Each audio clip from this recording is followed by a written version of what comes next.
Okay, why cyber defenders have the advantage, okay? By the security notebook, that's me. Let's rock and roll. Okay, so who am I? My name's Daniel, aka the security notebook. I just created this YouTube channel.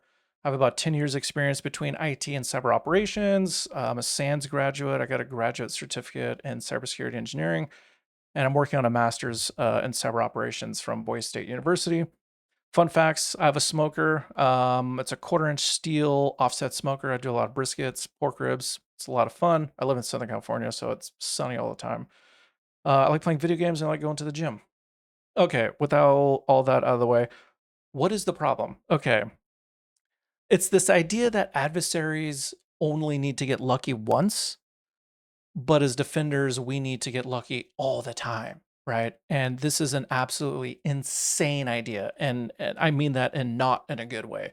This is a horrible, horrible, horrible idea, and it needs to be put to bed. The fundamental assumption with this idea is that as defenders, we need to defend and prevent every single attack. Okay. I don't know who needs to hear this, but you're not going to prevent every single attack, right? The assumption is flawed. And this idea that is built on top of that assumption is also flawed. Okay. And we're going to get into why. Okay. So as defenders, we have home field advantage. Okay. We are in our networks, we're in our environments all day, every day, right? We know the network, we know the environment. We know where the bodies are buried, right? So to speak. We know where that one random Windows 7 server or workstation is living, right? It's running this super old, obscure software that's no longer being maintained, but it runs a mission critical application, right? We know that stuff. Hopefully it's isolated and amongst other things, but we can create detections, right? We can deploy a lot of deception, right? Honeypots, honey tokens, canary files, all these different things. And you can't. I mean, you can't talk about defense and warfare without a Sun Tzu quote, right? And the idea is, if you know your enemies and you know yourself, you will not be imperiled in 100 battles, right? So, what does this mean? You got to know your environment, right? At the very least, you need a network map, right? Man, I've seen probably 70, 80 environments. I can count on one hand the number of organizations that have an up-to-date network map. Almost nobody has it. I can probably guarantee, well, I don't want to make broad generalizations, but pretty good chances that if you're watching this and you work in SecOps, you guys probably don't have an up-to-date network map, which means you should go do one. All right, create one. You need to know your assets and you need to know how the data flows between the two. Because trust me, if an adversary gets in your environment, he's gonna be trying to figure out a lot more. Well, he's trying to figure that out plus a lot more. And he's probably gonna wind up knowing your environment better than you do.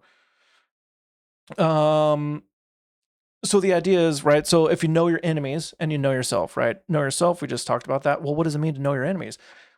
This is essentially threat intelligence, but what you can do is just go to the MITRE ATT&CK framework, right? It's an absolute goldmine of behavior.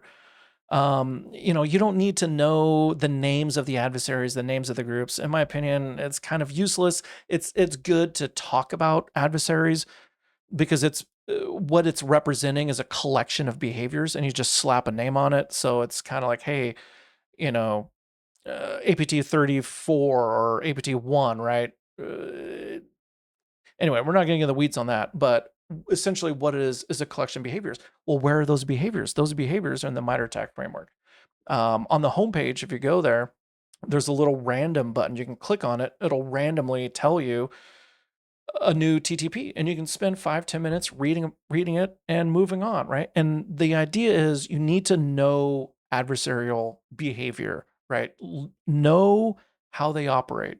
Combined with knowing your environment, oh man, Sun Tzu says you will not be imperiled in 100 battles. Know your enemy, know your network.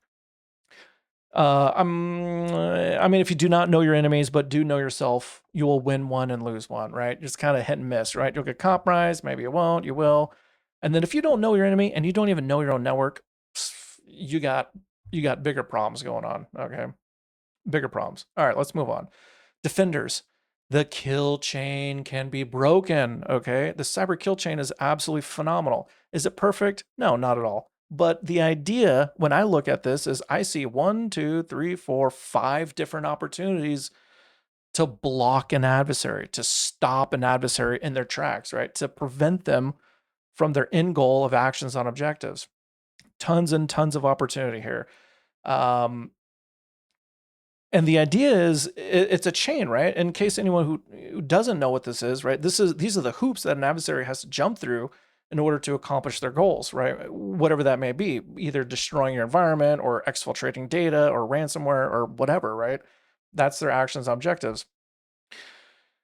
And then, the extended kill chain takes it a step further where your actions objectives, once you kind of get there, then you start doing a reconnaissance again. But anyway, that's beside the point. What this is showing is many opportunities to block, right? I think it's well, it's a phenomenal thing. We'll just leave it at that. All right, wrap up. We're done. So what's the point, right? You got to know your network. You have to know your environment. You have to know the enemy, right? And you cannot forget that the kill chain can be broken, right? It's literally it's the phases of an adversary that they have to go through to compromise you, right? And all we have to do is just stop them at one phase, right? Stop them at exploitation, stop them at C2, stop them from just performing actions on objectives, right? Right before they start doing that. Anyway, that's all I want to say. If you guys like this, like it. If not, give it a down vote. Let me know that this video sucks and I'll try and make better ones. But yeah, thank you guys very much. Have a great night. Bye.